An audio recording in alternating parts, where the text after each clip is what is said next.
सामईन कराम, आप सुन रही हैं एक दिलचस्प आप बीती जिसका नाम है बुत शिकन मुजाहिद। ये इस सिलसिले की किस्त नंबर 27 है। मुझे उम्मीद है आपको मेरी ये काविश पसंद आ रही होगी। आपने अगर अभी तक मेरा चैनल कहानी घर सब्सक्राइब नहीं किया तो अभी मेरे चैनल को सब्सक्राइब करके बेल नोटिफिकेशन ऑन कर लीजिए ताकि आने वाली हर नई कहानी की इत्तला बर वक्त आप तक पहुंच सके। कमांडो खालिद बड़ी गहरी निगाहों से इधर उधर माहौल का जायजा ले रहा था। कहने लगा, यहाँ से हम टैक्सी नहीं लेंगे। बारिश थम जाए तो मंदिर वाले चौक से टैक्सी लेंगे। जरा बारिश थमी तो हम स्टेशन के अहाते में से गुजरकर बाजार में चलने लगे। ये इलाका भी द्वारका की तरह ऊंचा नीचा था। बाजार में बैल गाड़ियां भी चल रही थीं। मंदिर वाला चौक आ गया। वहां एक जैन मंदिर था जहां से शुद्ध कैरतन की आवाजें आ रही थीं। यहाँ से कमांडो खालिद ने एक खाली टैक्सी को हाथ देकर रोका। हम उसमें बैठ गए। टैक्सी ड्राइवर को खालिद ने किसी जगह का नाम बताया। वो जगह शहर से बाहर थी। वहां आकर टैक्सी हमने छोड़ दी और पैदल चल पड़े। कुछ दूर चलने के बाद नीम चट्टानी इलाका था। बारिश रुक चुकी थी। ये ऐसा इलाका था कि सड़क की दोनों जानिब बड़े बड़े पत्थर और चट्टानें थी। यहाँ अंधेरा भी था। दोनों को मालूम था कि उन्हें कहाँ जाना है। एक जगह ढलानी छतों वाले कुछ क्वार्टर से बने हुए थे। कमांडर हारून और खालिद मेरे आगे आगे चल रहे थे। जमीन पथरीली होने की वजह से वहां बारिश से कीचड़ नहीं हुआ था। ये एक छोटा सा मकान था। मकान के दो कमरे थे जो साथ साथ बने हुए थे। ढलानी छत एक ही थी। बाहर तंग सहन में एक तरफ रिक्शा खड़ा था। खालिद ने दरवाजे पर आहिस्ता से दस्तक दी। अंदर से किसी ने गुजराती में पूछा, कौन है? खालिद ने कहा, भोपाल से आए हैं। उसी वक्त दरवाजा खुल गया।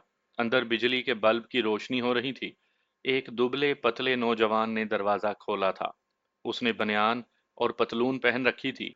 उसने बारी बारी खालिद और हारून को गले लगाया, फिर मेरी तरफ देखा। कमांडो खालिद ने कहा, यह कमांडो करमदाद है, पाकिस्तान से आया है। उस नौजवान ने मुझे भी गले लगा लिया और बोला, अल्लाह पाकिस्तान को सलामत रखे। उसने दरवाज़ा बंद करके चिटखनी लगा दी और हमें दूसरे कमरे में ले गया। वहां दो रिक्शे के टायर पड़े थे। दो बांस की चारपाइयां थीं। वहीं कोने में गैस का चूल्हा और दो चार बर्तन भी पड़े थे। हम चारपाइयों पर आमने सामने होकर बैठ गए। उस मुजाहिद का मुझसे तारुफ करवाया गया। उसका नाम कासिम था। वो शहर में रिक्शा चलाता था मगर भोपाल के मुजाहिदीन की खुफिया तंजीम का इंतहाई सरगर्म रुकन था। कासिम ने कहा, मैं अभी होटल से खाना लेकर आता हूँ। हारून और खालिद ने कोई एतराज नहीं किया। वो चला गया। खालिद कहने लगा, करमदाद, ये दुबला पतला नौजवान बड़ा दलेर मुजाहिद है। यहाँ के मुसलमानों को अगर हिंदू तंग करें तो ये फौरन उनकी मदद को पहुंचता है और दुश्मनों को खुफिया तौर पर ठिकाने लगाने से भी गुरेज नहीं करता। कासिम खाना ले आया। हम सब ने मिलकर खाना खाया। फिर कासिम ने गैस का चूल्हा जलाकर चाय बनाई। हम बैठकर चाय पीने लगे तो कासिम ने पूछा, कमांडो, क्या कोई खास मिशन है? कमांडो खालिद ने उसे शुरू से लेकर आखिर तक सारी बात बयान की। कासिम सुनता रहा, फिर कहने लगा, हैरानी की बात है, हमें खबर ही नहीं कि हमसे थोड़ी दूर द्वारका में पाकिस्तान पर हमला करने की नापाक साजिश हो रही है और इंडियन आर्मी ने ताकतवर लेजर गन भी नस्ब कर दी हैं। कमांडो खालिद ने मुजाहिद कासिम से पूछा, सबसे पहले तो हमें यहाँ से द्वारका पहुंचना है। मुझे यह बताओ कि द्वारका में अपना कोई ऐसा आदमी है जिसके पास हम कुछ देर छुप कर रह सकें? मुजाहिद कासिम ने कहा, वहाँ अपना एक मुजाहिद मौजूद है। उस मुजाहिद का नाम कासिम ने हमें बताया, जिसका नाम शेर खान था। शेर खान भोपाल की खुफिया भारतीय इस्लामी तंजीम का ही एक रुकन था और द्वारका की बंदरगाह के करीब द्वारका के छोटे से बाजार में स्टेशनरी की दुकान करता था। सन 65 की जंग में जब पाकिस्तान नेवी की तोपों ने द्वारका की साहली तोपों का सफाया कर दिया था और द्वारका के किले के गोला बारूद के जखीरे को उड़ा दिया था, तो शेर खान ने ही सबसे पहले आकर मुजाहिद कासिम को द्वारका की तबाही का चश्मदीद हाल सुनाया था। मुजाहिद कासिम ने हमें शेर खान के मुतल्लिक ज़रूरी तफसीलात बयान की और कहा, हम शेर खान के घर पर ही जाकर ठहरेंगे। द्वारका एक छोटा सा शहर है, सिर्फ सोमनाथ के मंदिर की वजह से उसकी रौनक है। कमांडो हारून ने कहा, कासिम भाई, हमें जितनी जल्दी हो सके द्वारका पहुंचकर भारतीय नेवी की लेजर गन पोस्ट की साइट तलाश करनी होगी। ये काम काफी वक्त ले सकता है और हमारे पास ज्यादा वक्त नहीं। कोई पता नहीं भारत कब कराची पर हमला कर दे। मुजाहिद कासिम कहने लगा, हम दिन के वक्त यहाँ से निकल चलेंगे। एक ट्रेन दोपहर के वक्त यहाँ से द्वारका की तरफ रवाना होती है। मैं उसके टिकट ले आऊंगा। दूसरे दिन हम एक मीटर गेज ट्रेन में सवार होकर द्वारका की तरफ रवाना हुए। द्वारका ज्यादा दूर नहीं था। कोई 2-2.5 घंटे के सफर तय करने के बाद हम द्वारका पहुंच गए। मुजाहिद कासिम हमें द्वारका के मुजाहिद शेर खान के मकान पर ले आया, जो ताड़ और नारियल के दरख्तों के पीछे एक चट्टान के करीब था। उस मकान की दीवारें जंग आलूद थीं। वो छोटा सा पुराना मकान था। मकान के बाहर दो लोहे की पुरानी कुर्सियां उल्टी सीधी पड़ी थीं। मुजाहिद कासिम को वो जगह मालूम थी जहां शेर खान दुकान पर जाते हुए अपनी एक डुप्लीकेट चाबी छुपा कर रख जाता था। हम मकान खोलकर कमरे में बैठ गए। ये बिल्कुल वैसा ही उलट पलट कमरा था जैसा काठियावाड़ में मुजाहिद कासिम का था। शेर खान भी वहां अकेला रहता था। वो गुजराती और मराठी जबानें बड़ी रवानी से समझ और बोल लेता था। कासिम हमें वहां बिठाकर खुद शेर खान को लेने चला गया। वो शेर खान को अपने साथ लेकर आया। शेर खान की उम्र 40 से कुछ ऊपर होगी। घुटा हुआ बदन, रंग सांवला, छोटी छोटी शरई दाढ़ी थी। खुश शक्ल आदमी था। आंखों में एक खास चमक थी। हमसे गले लगकर मिला। मुजाहिद कासिम ने उसे रास्ते में सारी बात बता दी थी। शेर खान ने हमारे लिए चाय बनाई। खाना हमने द्वारका के स्टेशन पर ही खा लिया था। कमांडो खालिद ने शेर खान से कहा, शेर खान, क्या तुम्हें इंडियन नेवी की लेजर गन के बारे में इससे पहले कुछ मालूम था? शेर खान ने नफी में सर हिलाया। नहीं, और मैं हैरान हूं कि मुझे आज तक पता क्यों ना चल सका। मैं तो यहाँ बड़ा चौकस रहता हूँ।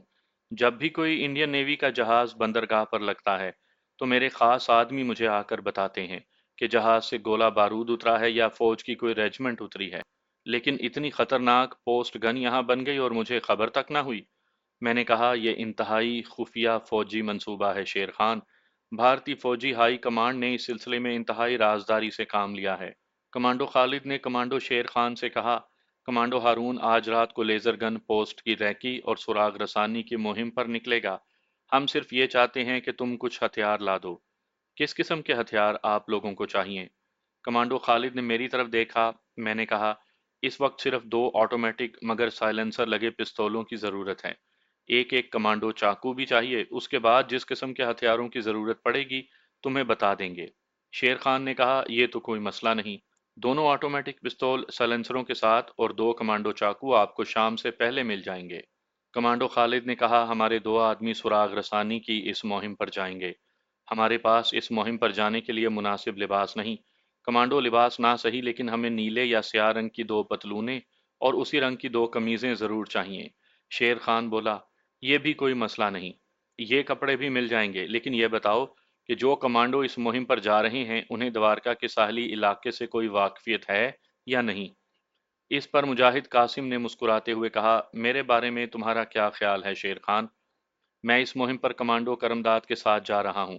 शेर खान ने हंसकर कहा, कासिम भाई, फिर तो किसी किस्म की फिक्र वाली बात ही नहीं। तुम द्वारका की पहाड़ियों को मुझसे बहुत ज्यादा जानते हो, लेकिन खालिद भाई, अगर आप लोगों में से कोई दिन की रोशनी में भी समुंदर की जानिब से द्वारका की साहली पहाड़ियों की जायजा ले लेते तो ज्यादा बेहतर होता, क्योंकि रात के वक्त आपको वहां कुछ नजर नहीं आएगा। कम से कम मैंने आज तक उन पहाड़ियों में कभी मुस्तकिल तौर पर कोई रोशनी नहीं देखी। कभी कभी किसी ट्रक के उधर से गुजरने की आवाज आ जाती है और रात को किसी गाड़ी की हेडलाइट्स की मध्यम सी रोशनी भी दिखाई देती है। हैरान हूं कि इंडियन आर्मी और इंडियन नेवी ने इतनी राजदारी से इतना बड़ा फौजी प्रोजेक्ट मुकम्मल कर लिया और हमें खबर भी ना हुई। कमांडो खालिद ने मेरी तरफ मुतवज्जा होकर कहा, करमदाद, मुझे शेर खान के दिन के वक्त रैकी करने की तजवीज़ पसंद आई। मेरा ख्याल है कि तुम्हें और कासिम को दिन के वक्त इलाके का जायजा जरूर लेना चाहिए। कमांडो हारून कहने लगा, मगर इस लिबास में उधर जाना खतरे का बाइस है। वहां तो जबरदस्त सिक्योरिटी होगी और इंडियन आर्मी और नेवी के तजर्बाकार कमांडो पहाड़ियों में छुपकर पहरा दे रहे होंगे। शेर खान बोला, आप लोग जीनी साधुओं का भेष बदलकर उन पहाड़ियों में आसानी से चल फिर सकते हैं, क्योंकि यहाँ के लोग जैन मत को मानने वाले हैं और जैनी साधु कभी कभी द्वारका की पहाड़ियों में तपस्या करने आते रहते हैं। वो समंदर की तरफ मुंह करके बैठ जाते हैं और देर तक उसी तरह बैठे रहते हैं। मैंने कहा, लेकिन मुझे तो गुजराती जबान नहीं आती। कासिम गुजराती जबान बोल लेता है। उस पर शेर खान ने हंसकर कहा, इससे कोई फर्क नहीं पड़ता। तुम मौन व्रत रख लेना, ये जाहिर करना कि तुमने खामोशी का व्रत रखा हुआ है। जीनी साधु आमतौर पर खामोशी का रोजा रखे हुए होते हैं। यहाँ गुजरात में खामोशी का रोज़ा यानी मौन व्रत तो औरतें और मर्द हफ्ते में एक आध बार अपने घरों में भी रखते हैं। कमांडो खालिद बोला, ये तो अच्छी बात है। कमांडो करमदाद खामोश रहेगा। कासिम जरूरत के वक्त वहां किसी आर्मी या नेवी के गश्ती सिपाही से आमना सामना हो गया तो गुजराती जबान में बात कर लेगा। शेर खान ने कहा, जैन के साधु दो तरह के होते हैं, एक तो बिल्कुल अलिफ नंगे रहते हैं, दूसरी तरह के साधु सफेद चादर जिस्म के गिर्द लपेट लेते हैं। आमतौर पर वो साधुओं वाले लंबे लंबे बाल भी नहीं रखते। मैं तुम दोनों के लिए पुरानी सफेद चादरें ला दूंगा, जिनको अपने जिस्म के गिर्द लपेट कर तुम काले रेशमों की मालाएं गले में डाल लेना और पाँव में चप्पल पहन लेना। ये लिबास बिल्कुल दुरुस्त रहेगा। उसके बाद शेर खान चादरें लाने के लिए दुकान पर चला गया। सुराग रसानी के इस मिशन पर सिर्फ मैं और मुजाहिद कासिम जा रहे थे। मुजाहिद कासिम को इसलिए चुना गया था कि वो इस इलाके से बाखूबी वाकिफ भी था और गुजराती और मराठी ज़बानें रवानी से बोल लेता था। और मैं इसलिए साथ जा रहा था कि मैं आर्मी का तरबियत याफ्ता कमांडो था, और सबसे अहम बात यह थी कि मैंने लेज़र गन साइट का नक्शा देखा हुआ था और ब्लूप्रिंट पर सबसे ऊंची पहाड़ी की डिग्रियां, जाविये और दूसरे अहम निशानात भी याद कर रखे थे। शेर खान दुकान से हमारे लिए दो सफ़ेद मगर पुरानी चादरें लेकर आ गया। वो रीठों की 6-7 मालाएं भी लाया था। सफ़ेद रोगन की छोटी सी डिबिया उसके पास थी। अभी दिन का वक्त था। हमें दिन की रोशनी में ही ये सुराग रसानी करनी थी। मैंने और मुजाहिद कासिम ने अपने कपड़े उतार कर सफ़ेद चादरें जैन साधुओं की तरह लपेट लीं। इस सिलसिले में शेर खान ने हमारी मदद की। उसने हमारे माथों और बाजुओं पर सफ़ेद रोगन से लंबी लंबी 3-3 लकीरें बना दी। ये जैन मत के साधुओं का खास निशान था। हमने गले में काले रीठों की मालाएं भी पहन लीं। इस वक्त हमें अपने साथ ऑटोमेटिक पिस्तौल या कमांडो चाकू ले जाने की ज़रूरत नहीं थी, क्योंकि ये सुराग रसानी का मिशन था। जब हम पूरी तरह से जैनी साधु बन गए तो शेर खान ने हमारा पूरी तरह से जायजा लिया और बोला, अब तुम पूरे जैनी साधु बन गए हो। एक बात याद रखना, जैनी साधु ना गोश्त खाते हैं, ना अंडा प्याज और ना ही लहसुन खाते हैं। जैन मत के पेशवा का नाम वर्धना था, मगर सब उसे महावीर के लक़ब से ही याद करते हैं। द्वारका की इन बंजर साहिली पहाड़ियों में कहीं कहीं मजदूरों की झोंपड़ियां भी हैं। उनकी औरतों ने तुम्हें खाने को दही वगैरह दिया तो ले लेना, मगर प्याज अंडे और गोश्त को हाथ ना लगाना। कमांडो खालिद ने शेर खान से कहा, शेर खान, अब ऐसा है कि इन दोनों को वो रास्ता बता दो जो यहाँ से द्वारका की साहिली पहाड़ियों की तरफ जाता हो। मुजाहिद कासिम तो इस इलाके से वाकिफ है, लेकिन मैं चाहता हूँ कि तुम कोई ऐसा रास्ता बताओ जो शॉर्टकट भी हो और महफूज भी हो। शेर खान कासिम से मुखातिब हुआ, क्योंकि कासिम वहां अक्सर आता जाता रहता था। उसने कासिम को एक खास रास्ता बताया। कासिम बोला, मैं समझ गया। आओ करमदाद, हमें देर नहीं करनी चाहिए। मैं और कासिम शेर खान के पुराने मकान से निकले और उसके अकब में जो छोटे छोटे पहाड़ी टिब्बे और घाटियां थीं, उनमें से गुजरते हुए एक ऐसी जगह आ गए जहां ऊंची नीची बंजर पहाड़ियों का सिलसिला दूर तक चला गया था। हम जैनी साधुओं के लिबास में साथ साथ चलते जा रहे थे। मुजाहिद कासिम ने पहाड़ियों की तरफ इशारा करके कहा, ये द्वारका की साहिली पहाड़ियां हैं। उनकी दूसरी तरफ बहीरा अरब का समुंदर और द्वारका की नेवी की बंदरगाह है। फिर उसने मुझे दूर से एक पहाड़ी दिखाई जो बाकी तमाम पहाड़ियों में से ऊंची थी। कहने लगा, ये सबसे ऊंची पहाड़ी है और मुझे यकीन है कि यही गन साइट है। इसी जगह लेजर गन की पोस्ट होगी। तुम्हारा क्या ख्याल है? तुमने तो इस गन पोस्ट के नक्शे को देखा होगा। मैं दिन की रोशनी में पहाड़ी को गौर से देख रहा था, मगर ब्लूप्रिंट और असल साइट में बड़ा फर्क होता है और उसे कोई इंजीनियर ही पहचान सकता है। मैंने कहा, मैं कुछ कह नहीं सकता, ये तो पहाड़ी के दामन में जाकर ही मालूम होगा। जहां तक नक्शे से मैं समझ सका था, दो आमने सामने लाल रंग के तीर बनाए हुए थे। ये तेरे मेरे इल्म के मुताबिक दो पहाड़ी खाइयों की अलामत हैं। ये खाइयां समुंदर की जानिब हैं और यहाँ जरूर आर्मी ने लेजर गन की हिफाजत के लिए या तो छोटी तोपें नस्ब कर रखी होंगी, और या वहां पर हवाई हमले से बचाव के लिए कोई एंटी एयरक्राफ्ट गन्नें लगाई गई होंगी। मुजाहिद कासिम ने कहा, ये तुमने बड़ी कारआमद इत्तला बहम पहुंचाई है। इसका मतलब है कि हमें समुंदर की तरफ से पहाड़ी की तरफ जाना चाहिए। मैंने कहा, कहीं हम उन पहाड़ियों में रास्ता तो नहीं भूल जाएंगे?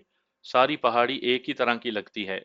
मुजाहिद कासिम हंसते हुए बोला, महाराज आप इत्मीनान रखें, मैं इन पहाड़ियों की लोमड़ी हूँ। बस तुम सिर्फ ये याद रखना کہ تم نے خاموشی کا روزہ رکھا ہے۔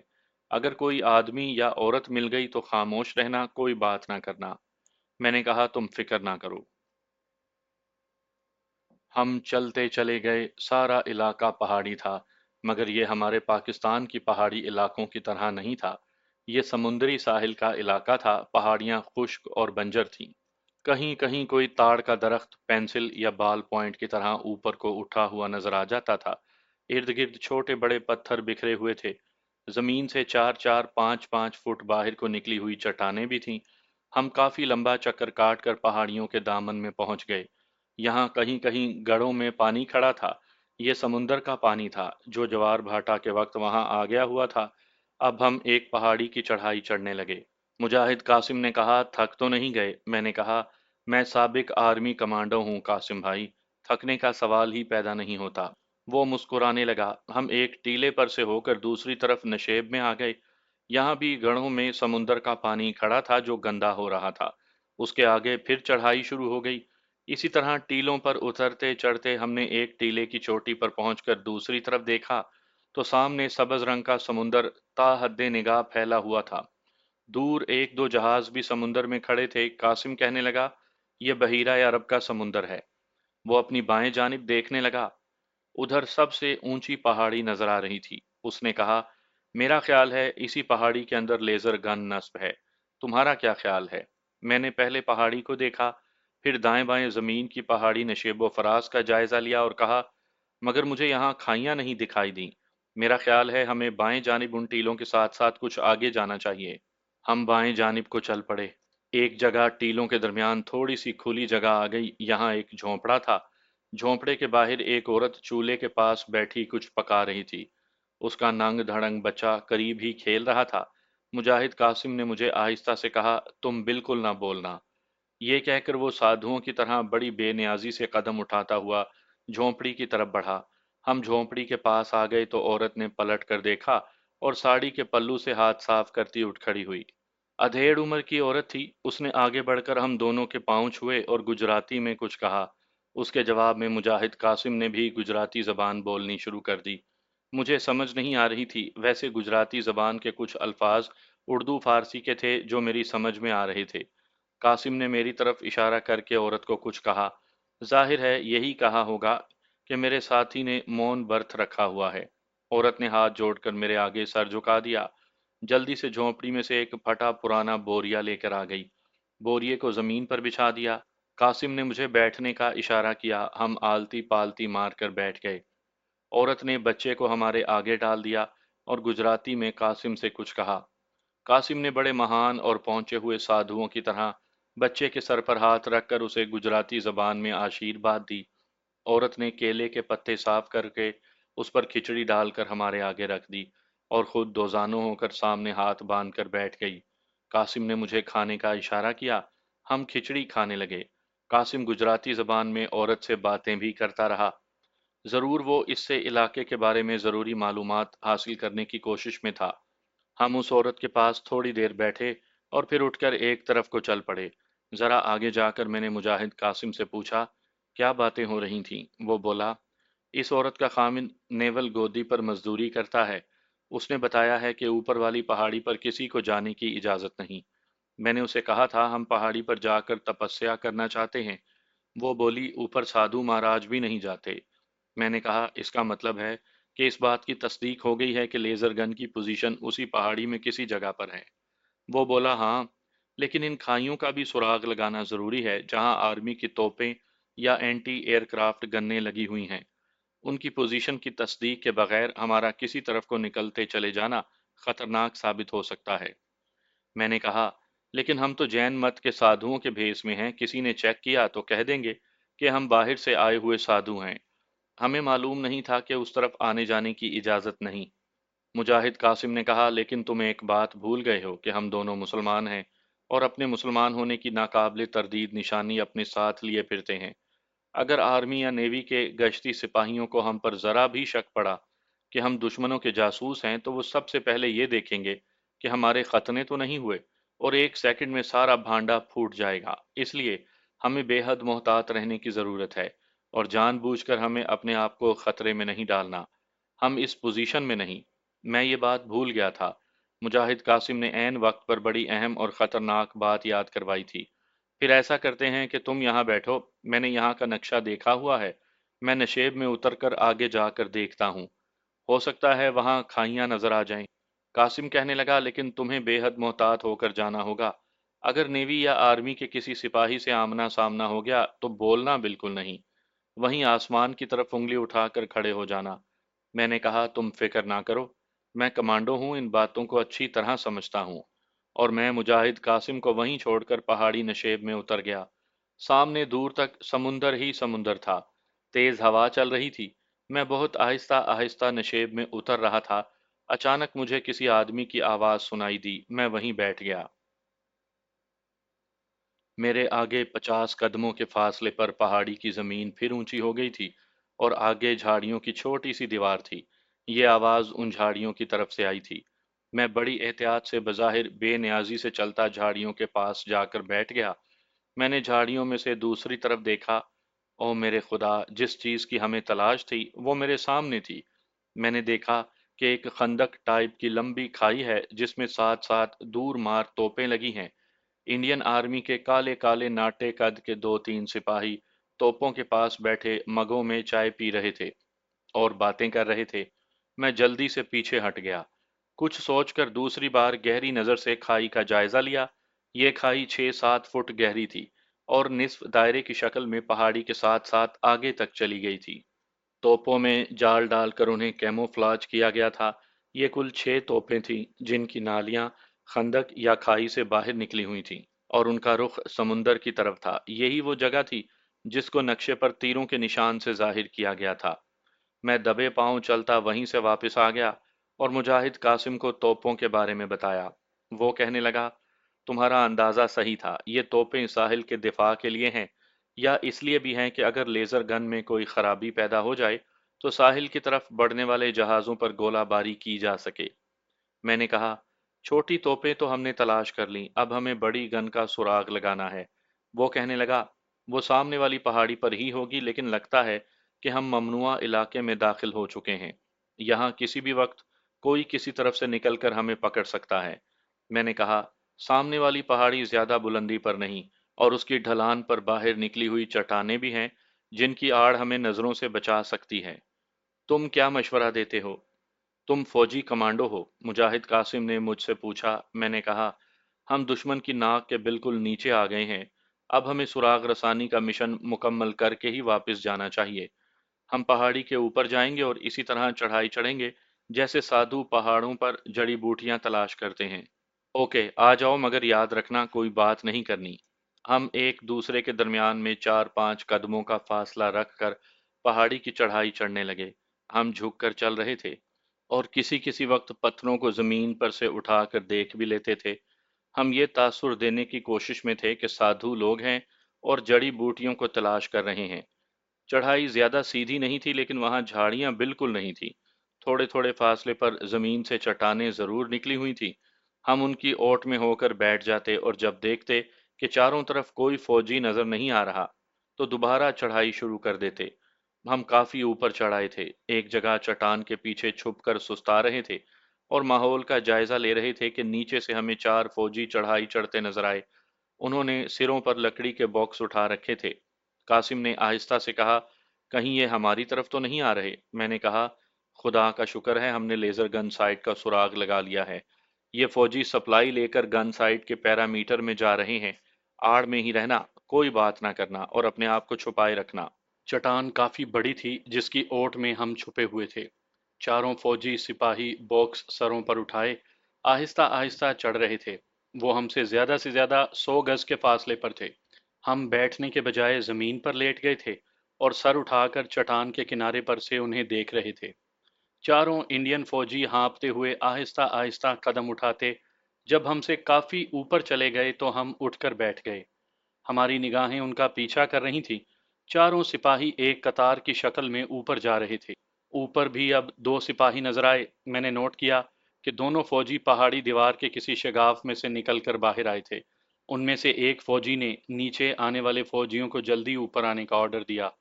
सिपाही हाँफते हाँफते ऊपर पहुंचे। फिर ऊपर वाले दोनों फौजियों के साथ गायब हो गए। वो गायब नहीं हुए थे, बल्कि पहाड़ी की दीवार में या जो गार या शिगाफ था उसमें चले गए थे। मैंने कासिम से कहा, कासिम, लेजर गन इसी पहाड़ी की दूसरी तरफ लगी हुई है। उस तरफ गार का दहाना है, ये गार दूसरी तरफ समुंदर के रुख पर चली गई है। लेजर गन दूसरी जानिब किसी बहुत बड़ी खंदक में नस्ब है। पहाड़ी के ऊपर मुझे एक जगह टोकरी सी ऊपर को उठी हुई दिखाई दी। मैंने कासिम को दिखाते हुए कहा, वो देखो, लेजर गन का रेडार पहाड़ी के ऊपर लगा है। कासिम ने रेडार को गौर से देखते हुए कहा, तुम ठीक कहते हो, मेरा ख्याल है अब हमें वापस चलना चाहिए। हमारा सुराग रसानी का मिशन मुकम्मल हो गया। क्या ख्याल है तुम्हारा? मैंने कहा, ठीक है, मैंने सारे इलाके की अहम जगहों को अपने हिसाब से जहन में नोट कर लिया है। चलो वापस चलते हैं। इस वक्त दिन ढलने लगा था। सूरज द्वारका की साली पहाड़ियों के ऊपर निकलता चला जा रहा था। हम जिस तरफ से आए थे उसी तरफ वापस को चल पड़े। जब हम पहाड़ी ढलान से उतरकर उस जगह पर आए जहां पत्थरों और चट्टानों के दरमियान समुद्री लहरों का पानी जमा हो गया था, तो एक तरफ से दो फौजी सिपाही निकलकर हमारे सामने आ गए। उन्होंने हमें रोक लिया। एक फौजी ने पूछा कि हम कौन हैं और इधर क्या करते फिरते हैं। मैं खामोश रहा, क्योंकि मैंने ये जाहिर करना था कि मैंने खामोशी का रोज़ा यानी मौन व्रत रखा है। मुजाहिद कासिम ने उन्हें संभाल लिया। उस वक्त मुझे मालूम हुआ कि कासिम बड़ा अच्छा अदाकार भी है। वो हिंदुओं की देवी देवताओं और साधु सन्यासियों के बारे में और उनकी कमजोरियों से भी अच्छी तरह वाकिफ था। उसने बाजू ऊपर उठाकर गुजराती जबान में कोई श्लोक पढ़ा और कहा, हम महावीर के भगत हैं। द्वारका जी के मंदिर की यात्रा करने के बाद यहाँ ज्ञान ध्यान करने आए हैं। दोनों सिपाहियों ने एक दूसरे की तरफ देखा। उन पर मुजाहिद कासिम के उपदेश का असर हो गया था। दूसरे सिपाही ने कहा, महाराज, आपको मालूम नहीं, इधर किसी को आने की परमिशन नहीं। ये सिविलियन के लिए आउट ऑफ बाउंड इलाका है। कासिम ने एक बार फिर बाजू उठाकर बुलंद आवाज में कहा, हम महावीर के दास हैं। इन पहाड़ियों में हमारे महावीर जी भगवान की तपस्या करते रहे हैं। ये जगह हमारे लिए पवित्र है। पहले सिपाही ने कहा, महाराज, आप इधर नहीं जा सकते। आप यहाँ से नीचे दूसरी पहाड़ियों में चले जाएं, वहां जाकर समाधि लगा लें। मैंने दिल में खुदा का शुक्र अदा किया कि जान छूटी। हम आगे को चल पड़े और नशेबी इलाके में उतर गए। मुजाहिद कासिम रुक गया। उसने बाजू उठाकर जय महावीर का नारा लगाया और पीछे देखा। असल में वो इस बहाने देखना चाहता था कि सिपाही हमारा पीछा तो नहीं कर रहे। मैंने भी पीछे मुड़कर देखा। सिपाही टीले की चढ़ाई चढ़ते दिखाई दिए। मैंने कासिम से कहा, तुम तो बड़े अच्छे एक्टर हो कासिम भाई। वो मुस्कुराया, कहने लगा, मैंने सारी जिंदगी गुजरात काठियावाड़ में गुजारी है। इन लोगों के जहन को मैं अच्छी तरह से जानता हूँ। इसी तरह आपस में बातें करते करते हम उस इलाके से निकलकर द्वारका शहर को जाने वाली पथरीली सड़क पर आ गए। कासिम कहने लगा, अब हमें यहाँ से सीधा शेर खान के मकान पर नहीं जाना। हो सकता है कि हमारा पीछा किया जा रहा हो, क्योंकि हम फौज के एक इंतहाई हसास इलाके से निकल कर आ रहे हैं। तो फिर क्या करें? मैंने पूछा। कासिम बोला, यहाँ पर कदम कदम पर जैन मंदिर हैं, किसी मंदिर में चलकर बैठ जाते हैं। जब अंधेरा होगा तो शेर खान के घर की तरफ जाएंगे। कासिम इन जगहों को खूब जानता था। वो करीब ही पीपल के एक दरख्त के पास गया, जिसके नीचे एक बैल की मूर्ति लगी थी। बैल के ऊपर एक आदमी सवार था। वहां सिर्फ एक बूढ़ी औरत झाड़ू दे रही थी। गायें और बैल तो मैंने हिंदुस्तान के तकरीबन हर शहर में शुतर बेमहार की तरह सड़कों पर चलते फिरते देखे थे। गाय को हिंदू गौ माता कहते हैं। बैल पर चूंकि देवता शिव सवारी करता था, इसलिए उसे भी मुकद्दस समझा जाता है। दरख्त मेरे ख्याल में वो पीपल का ही था। औरत ने दो जैनी साधुओं को आते देखा तो झाड़ू छोड़कर हाथ बांध कर खड़ी हो गई। मुजाहिद कासिम ने उसके सर पर हाथ रख कर उसे गुजराती जबान में आशीर्वाद दी और हम बैल की मूर्ति के पास आलती पालती मारकर बैठ गए। हमें दिन डूबने का इंतजार था कि जरा अंधेरा हो तो हम वहां से शेर खान के घर की तरफ चलें। मैंने मुजाहिद कासिम से कहा, तुम्हारा क्या ख्याल है, हमें रात को किस तरफ यहाँ आना चाहिए? वो बोला, आधी रात के बाद का वक्त ठीक रहेगा। उस वक्त गश्त करने वाले संतरियों पर भी नींद का गलबा होता है और उनसे गफलत हो सकती है। मैंने पूछा, मेरा ख्याल है अब हमें किसी दूसरे रास्ते से लेजर गन पोस्ट वाली पहाड़ी पर जाना चाहिए। हो सकता है उस तरफ सिक्योरिटी ज्यादा हो, क्योंकि तोपों के बंकर्स भी उसी तरफ हैं। मुजाहिद कासिम बोला, पहाड़ी के ऊपर जाने का सिर्फ एक महफूज रास्ता है। اور وہ یہی ہے۔ دوسرا راستہ سمندر کی طرف سے ہے جو اس سے زیادہ خطرناک ہے، وہاں سیکیورٹی بھی سخت ہوگی اور ڈھلان پر ہو سکتا ہے نیوی کی مشین گن چوکیاں بھی ہوں، اسی لیے ہم اسی راستے سے پہاڑی پر چڑھیں گے، آگے چڑھائی زیادہ نہیں ہے۔ میں خاموش رہا، ہم باتیں کر رہے تھے کہ ایک عورت ہمارے لیے مٹی کے پیالے میں دہی لے کر آ گئی۔ دہی کا پیالہ اس نے ہمارے آگے رکھ دیا اور ہاتھ باندھ کر بولی، مہاراج مجھے آشیرواد دیجیے، میرے بچے کو گودی میں نوکری مل جائے۔ مجاہد قاسم نے ہاتھ اٹھا کر کہا، بہن جا، بھگوان مہاویر تیرے بچے کو روزگار پر لگا دیں گے، اب تو جا۔ عورت چلی گئی۔ قاسم کہنے لگا، یہ لوگ انتہائی توہم پرست اور ضعیف الاعتقاد ہیں، جب تک ہم یہاں بیٹھے رہیں گے یہ کسی نہ کسی طرف سے نکل کر یہاں آتے رہیں گے، میرے خیال سے یہاں سے نکلنا چاہیے۔ وہ اٹھ کھڑا ہوا۔ بیل کی مورتی والے درخت کے قریب سے ایک پتھریلا راستہ پتھروں اور سوکھی گھاس کے درمیان سے گزرتا کھاڑی کی طرف جاتا تھا۔ ہم اس پر چلنے لگے۔ قاسم بولا، تم بھی اس سارے علاقے کو یاد کر لو، کچھ پتہ نہیں رات کس قسم کے حالات بن جائیں اور تمہیں اس طرف اکیلا آنا پڑے۔ میں نے کہا، یہ علاقہ میرے ذہن میں ہے، تم بے فکر رہو۔ ہم یوں ہی ادھر ادھر گھومتے رہے، جب اندھیرا چھانے لگا تو ہم اٹھ کر شیر خان کے مکان کی طرف روانہ ہو گئے۔ وہاں شیر خان کے علاوہ کمانڈو خالد اور کمانڈو ہارون بھی ہمارا بے چینی سے انتظار کر رہے تھے۔ کمانڈو خالد نے پوچھا، مشن کیسا رہا کرمداد؟ میں نے کہا، سر اوکے۔ پھر ہم نے انہیں ساری روداد سنائی اور بتایا کہ جہاں بڑی لیزر گن کی پوسٹ ہے وہاں تک دن کی روشنی میں ہم نہیں جا سکتے۔ کمانڈو خالد نے پوچھا، کھائی میں توپیں کس قسم کی تھیں؟ تم آرمی کے آدمی ہو، تمہیں تو ان کی شناخت ہوگی۔ یہ سوال کمانڈو خالد نے مجھ سے کیا تھا۔ میں نے کہا، جہاں تک میرا اندازہ ہے وہ فیلڈ گنیں ہیں، ان کی مار کافی دور تک ہے، وہاں دونوں جانب مشین گنوں کی چوکیاں بھی ہیں۔ کمانڈو ہارون کہنے لگا، ہمارے پاس اتنے وسائل نہیں کہ ہم ان توپوں کو بھی اڑا سکیں۔ میرا خیال ہے کہ ہمیں اپنی ساری توجہ بڑی لیزر گن پوسٹ پر دینی چاہیے، کیونکہ یہی ہمارا ٹارگٹ ہے، کیونکہ یہ ہمارا کمانڈو مشن ہے، ہم کسی فوجی کیمپ پر فوجی حملہ نہیں کرنے جا رہے۔ تم ٹھیک کہتے ہو، لیکن اس کے لیے ہمیں بڑی لیزر گن پوسٹ کی پوری پوزیشن کا علم ہونا چاہیے۔ میں نے کہا، یہ پوزیشن ہم انشاءاللہ آج رات معلوم کر کے ہی آئیں گے۔ دن کی روشنی میں گن پوسٹ کی پہاڑی کی طرف جانا خطرناک ہے، کیونکہ وہاں سیکیورٹی بڑی سخت ہونے کا امکان ہے۔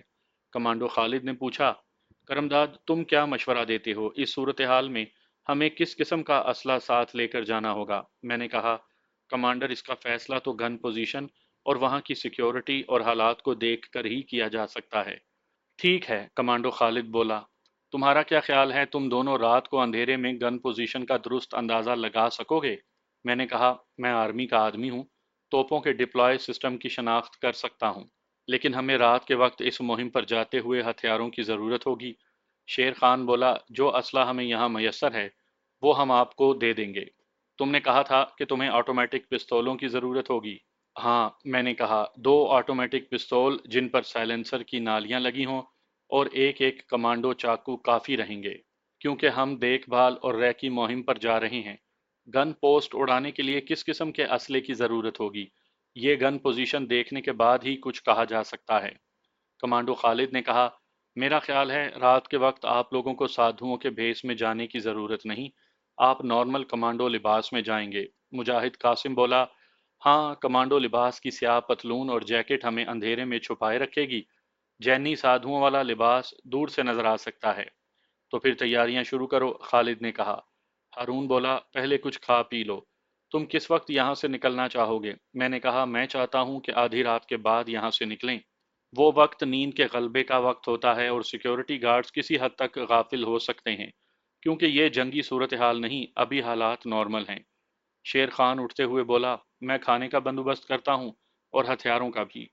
شیر خان مکان سے باہر چلا گیا۔ میں، ہارون، خالد اور قاسم سر جوڑ کر بیٹھ گئے اور رات کی سراغ رسانی مہم کے بارے میں باتیں کرنے لگے۔ کمانڈو خالد نے مجھ سے پوچھا، تم لوگوں کو وہاں کوئی مشتبہ شخص تو نہیں ملا؟ کمانڈو قاسم نے کہا، کوئی نہیں، ایک عورت ملی تھی، 2-3 آدمی ملے تھے، اور ہاں، یاد آیا، حیرانی کی بات ہے کہ ہم نے ابھی تک یہ نہیں بتایا تھا کہ جب ہم کھائی والی توپوں کی پوزیشن سے واپس آ رہے تھے تو ہمارا 2 انڈین سپاہیوں سے آمنا سامنا ہوا تھا۔ یہ واقعہ نہ مجھے یاد رہا تھا، نہ قاسم کو اس کا خیال آیا تھا۔ दरअसल वहां दूसरी अहम बातों पर इतनी जल्दी जल्दी बहस होने लगी थी कि ये वाकया जहन से निकल गया था। जब हमने इसका जिक्र किया तो कमांडो खालिद ने कहा, अब तुम्हें ज्यादा मोहतात रहने की जरूरत है, तुम्हें रात को उस तरफ से नहीं जाना। फिर उसने कासिम से पूछा, कासिम, क्या पहाड़ी पर जाने के लिए कोई दूसरा रास्ता नहीं, मेरा मतलब है कोई ऐसा रास्ता जो तोपों वाले बंकर से हटकर हो। कासिम ने बताया, कमांडर, दूसरा रास्ता समुंदर की तरफ से है, जहां मैं समझता हूं कि सिक्योरिटी ज्यादा सख्त होगी और मशीन गनों के खुफिया मोर्चे भी हो सकते हैं। तुम फिक्र ना करो, मैं और कमांडो करमदाद तोपों से काफी दूर होकर पहाड़ी पर जाएंगे। मैं उन पहाड़ियों से अच्छी तरह वाकिफ हूँ और दिन के वक्त भी उन्हें अच्छी तरह देख चुका हूँ। अगर तुम समझते हो तो ठीक है, खालिद ने आहिस्ता से कहा। शेर खान 1 घंटे के बाद वापस आया। वो थैले में हमारे लिए खाना भी लाया था और हथियार भी। मैंने ऑटोमेटिक पिस्तौलों को चेक किया। 12 राउंड के पिस्तौल थे। साइलेंसर की नाली को खोलकर दोबारा फिट किया। फालतू मैगजीन के 4 पैक भी थे। मैंने कहा, फालतू मैगजीन की हमें शायद ज़रूरत ना पड़े, ये पैक यहीं रहने दो। 12 राउंड मेरे पिस्तौल के और 12 राउंड कासिम के पिस्तौल के बहुत काफ़ी होंगे। इसके अलावा हमारे पास कमांडो चाकू भी होंगे। हमारी कोशिश यही होगी कि कमांडो चाकू से काम लिया जाए। पिस्तौल का फायर वहां होगा जहां बहुत ज़रूरी होगा।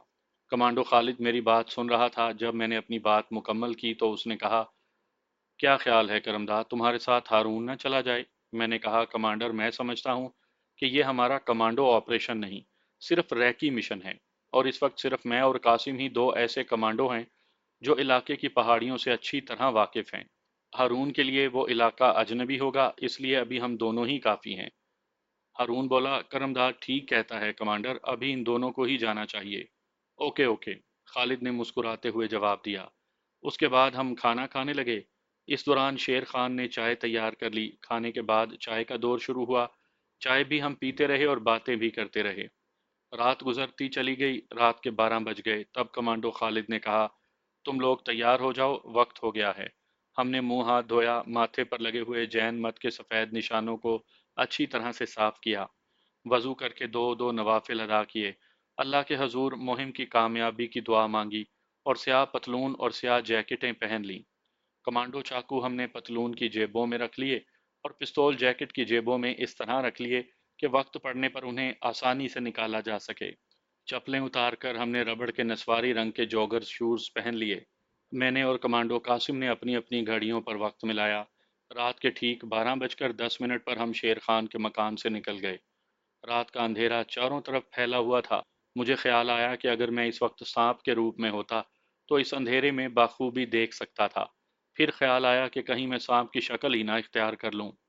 इस वक्त इस अमर की ज़रूरत थी कि इंसानी शक्ल में ही रहूं, क्योंकि बड़ी लेज़र गन पोजीशन की एक एक तफसील को देखना और अजबर करना था।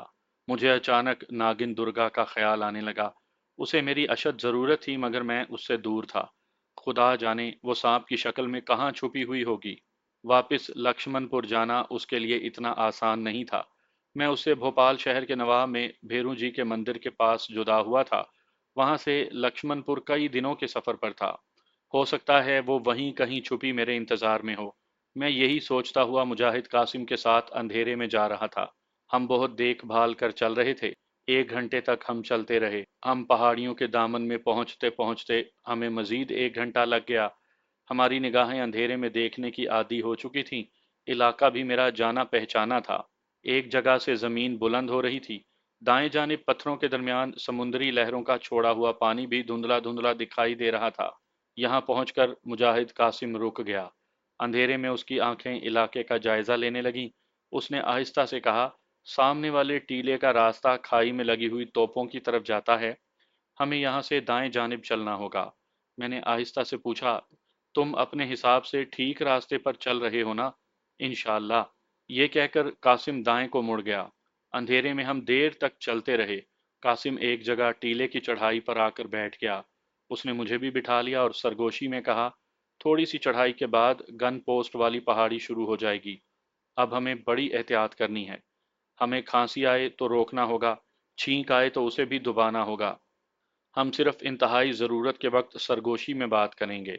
ओके, मैंने जवाब दिया। मुजाहिद कासिम ने आहिस्ता से बिस्मिल्लाह पढ़ी और चढ़ाई शुरू कर दी। चढ़ाई सीधी नहीं थी, फिर भी हमें झुक कर चलना पड़ रहा था। मुजाहिद कासिम एक बार फिर रुक गया और मेरे कान में कहा, पाँव इस तरह रखना कि कोई पत्थर नीचे से लुढ़क न जाए। पत्थरों पर चलने की आवाज़ भी नहीं आनी चाहिए। मैंने उसके कान में कहा, फिक्र नहीं। हम संभल संभल कर दबा दबा कर पाँव रखते टीले की चढ़ाई चढ़ते गए। हमारे सामने एक प्याले की तरह का छोटा सा नशेब था। हम वहीं टीले के किनारे बैठ गए।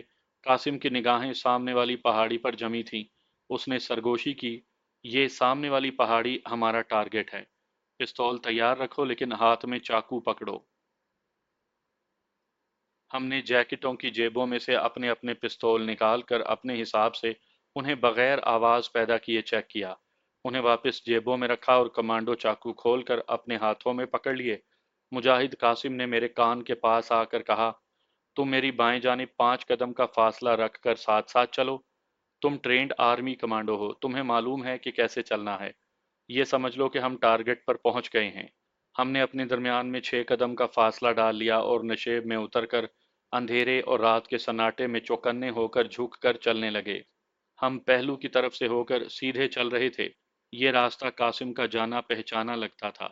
थोड़ी दूर चलने के बाद हमें सितारों की रोशनी में सामने फैला हुआ बहीराए अरब का समुंदर नजर आने लगा। हम पहाड़ी की समुंदर वाली साइड पर आ गए थे। यहाँ से कासिम आहिस्ता आहिस्ता पहाड़ी की चढ़ाई चढ़ने लगा। मैं उसके पहलू में 5-6 कदम के फासले पर था और हम इस तरह ऊपर चढ़ रहे थे जिस तरह कभी मैं सांप की तरह रेंग कर चढ़ाई चढ़ा करता था। यहाँ ऊपर को उठी हुई छोटी छोटी चट्टानें, पत्थर और नशेब थे। एक जगह कासिम रेंगते हुए रुक गया। मैं भी रुक गया। उसने बाजू के खास इशारे से एक चट्टान मुझे दिखाई और खास इशारे का सिग्नल दिया। मैं पीछे से होकर रेंगता हुआ उसकी दाएं जानिब आ गया। 10 कदम के फासले पर एक ऊंची जगह थी। मुजाहिद कासिम ने मेरे कान के करीब मुंह लाकर सरगोशी की, ये मशीन गन पोस्ट है, इसको जहन में याद रखना। हम भी आगे गए तो वहां दाएं बाएं हमें दो उसी तरह की मशीन गन पोस्टें नजर आईं। हम कीड़े मकोड़ों की तरह दुम साधे रेंगते हुए उनके दरमियान से गुजर गए। मुझे सिर्फ एक ही डर था कि कहीं यहाँ इंडियन आर्मी ने बारूदी सुरंगें ना बिछाई हों। उन्हें ऐसा करना चाहिए था, मगर शायद उन्होंने इस ख्याल से ऐसे नहीं किया था कि वहां तक साहली तोपों की वजह से कोई जंगी जहाज अपनी इन्फेंट्री लेकर नहीं पहुंच सकता था। ये बड़ी खतरनाक घड़ी थी। जरा सी आहट पर हम पर कयामत टूट सकती थी। मशीन गन पोस्ट की दीवार के बिल्कुल साथ लगकर रेंगते हुए मुझे पोस्ट के अंदर से सिगरेट के धुएं की बू भी आ रही थी। हम रेंगते हुए आगे निकल गए। हम पहाड़ी की चोटी के बिल्कुल करीब पहुंच गए थे। अभी तक हम इसलिए सिक्योरिटी गार्ड्स की नज़रों से बचे हुए थे कि एक तो रात की तारीकी थी, दूसरे पहाड़ी ढलान पर पत्थरों की आड़ें और गहराइयां बहुत थीं। झाड़ियां कहीं कहीं ही थीं। कासिम एक पत्थर की आड़ लेकर बैठा था। मैं भी दुबक कर उसके पास बैठ गया। उसने मेरे कंधे पर हाथ रख कर ऊपर इशारा किया। मैंने ऊपर देखा। वहां एक शिगाफ में से हल्की हल्की रोशनी बाहर आ रही थी। उसने मेरे कान में सरगोशी की, यहाँ लेजर गन नस्ब है, यही हमारा टारगेट है। मैंने उसके कान में सरगोशी की, इस पोस्ट के गश्ती संतरी जरूर होंगे, वो दिखाई नहीं देते। कासिम मुजाहिद इस बात को ज्यादा समझ ना सका। मैंने आहिस्ता आहिस्ता उसके कान में सरगोशियां करके समझाया कि दिफाई मोर्चों की गन पोस्टों पर रात को सिपाही दो दो तीन तीन की टोलियों में पेट्रोलिंग करते हैं। उनको गश्ती पेट्रोल कहा जाता है। अभी यह बात मेरे मुंह में ही थी कि हमें अपने दाएं जानिब किसी के हल्के से कह कहे की आवाज आई। मैंने मुजाहिद कासिम के कंधे पर हाथ रखकर उसे वहीं नीचे किया और खुद भी जमीन के साथ औंधा होकर लग गया।